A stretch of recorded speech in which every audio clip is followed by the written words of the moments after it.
Brother Nashi, how are you? Please post my story as anonymous. I am writing this to you because I need assistance. Even though people, they are going to judge me, there are those that are going to love me, but it is okay.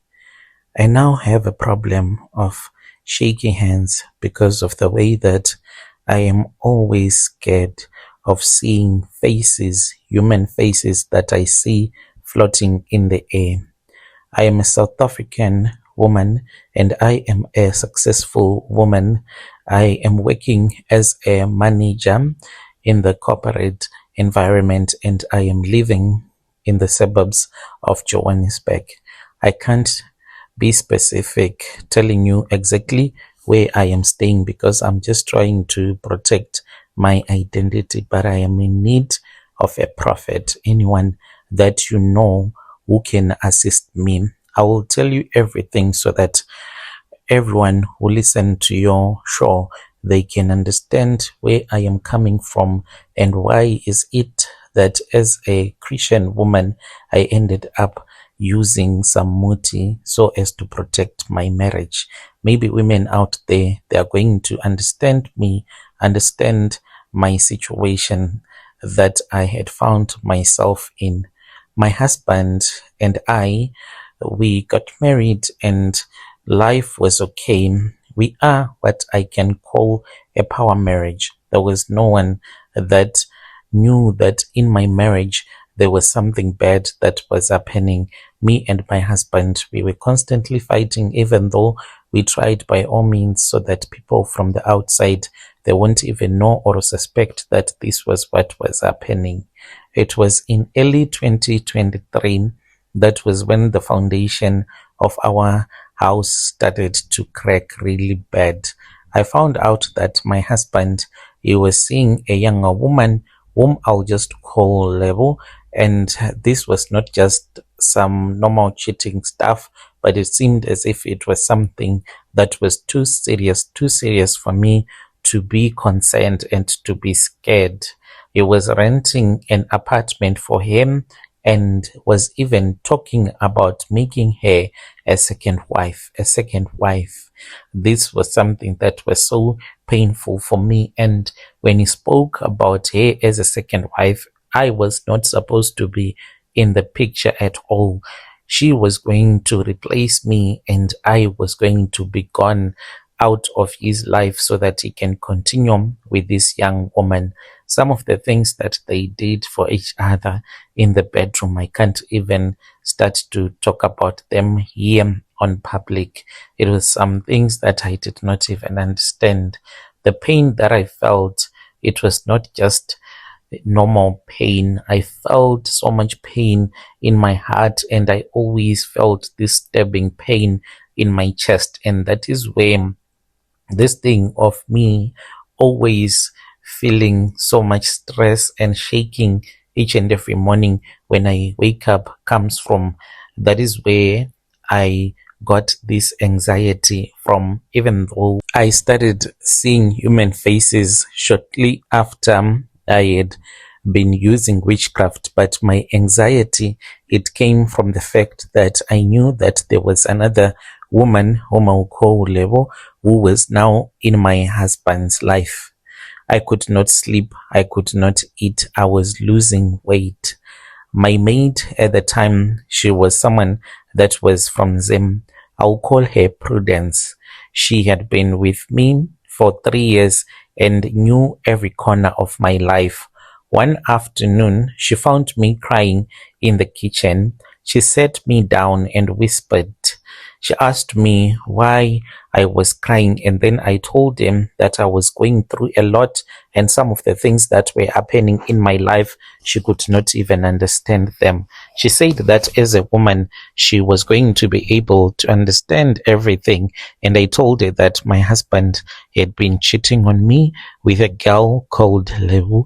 And she was like, oh, do you know this girl? And I said, yeah, she is just a young woman that is trying to destroy my marriage. And she was like, you don't have to let this small girl destroy your life. In my country, she meant Zim, we don't just watch when our husband they start to cheat on us, we take matters into our own hands. And I can help you, and this will help you so that you can keep your husband and make sure that your husband will never go out cheating ever again. And this lady, she will never ever cheat with a married man ever again in her entire life. I was so blinded by my husband's betrayal in the marriage, and I did not ask what this meant. All that I wanted was for Level to be gone because she was the source of my pain, and I was trying by all means to remove that source of pain so that life can return back to normal. I wanted my husband to come back to me to apologize on his knees. I did not understand that Prudence as well, she was a witch.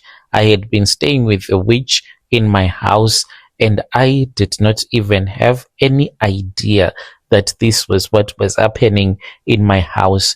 So a week later, when Prudence wanted to go to her country, she came to me with a strange request. She told me that she was supposed to go and renew her passport, and she wanted to go home, and she wanted to borrow some money, and she was going to come back and repay whilst she will be working. And I said, okay, it's fine. It will be us hitting two birds with a single stone. So I wanted her to go to sort out her papers, but she was supposed to go and also help me to get rid of my husband's girlfriend. The strange request that she made before she left was that she wanted a part of my womanhood. I asked her what she meant by that, and she said that she was going to wait until I was on my periods because she wanted at least 2 or 3 of my used sanitary pad with fresh blood.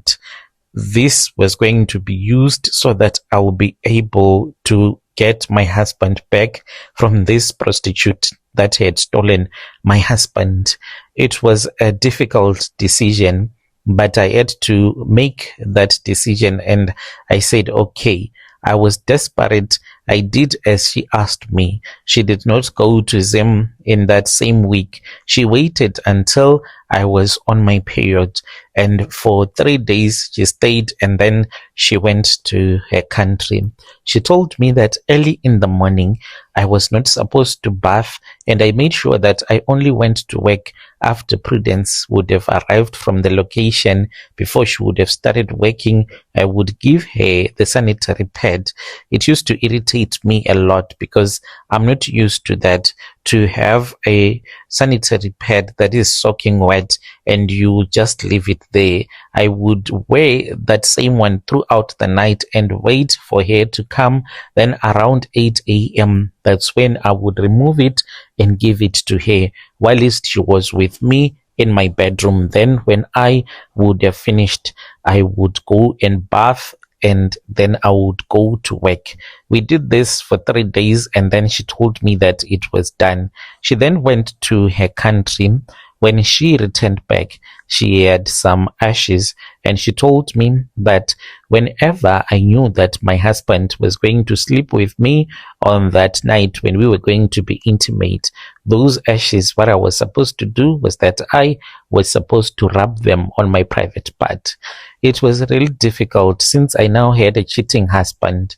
In order for me to know that today we're going to be intimate, I'll speak with him about it when I was at work, and I would tell my husband that I wanted him and I that night to be intimate. It did not happen every day. Until the ashes were done, it was almost a month later, because during the day I would set up an appointment with my husband. That is how things had gotten so bad between me and my husband. And I would tell him that tonight I want to, and you know, men, they will never refuse. So at night, when we are getting ready, I would quickly rush to the bathroom, and then I would take this small bowl that I always kept and then I will put the ashes inside and on my private part, and then I would go and sleep with my husband. He did not even know that this was what was happening. So after I had finished all of those ashes, Brother Nashin, I was so excited that my husband and that woman, they finally dumped each other. As for Prudence, she returned back home, and I really did not mind her returning back because I saw that everything that she had told me, it had worked, and I even thanked her for assisting me in such a way because the results, they had spoken for themselves.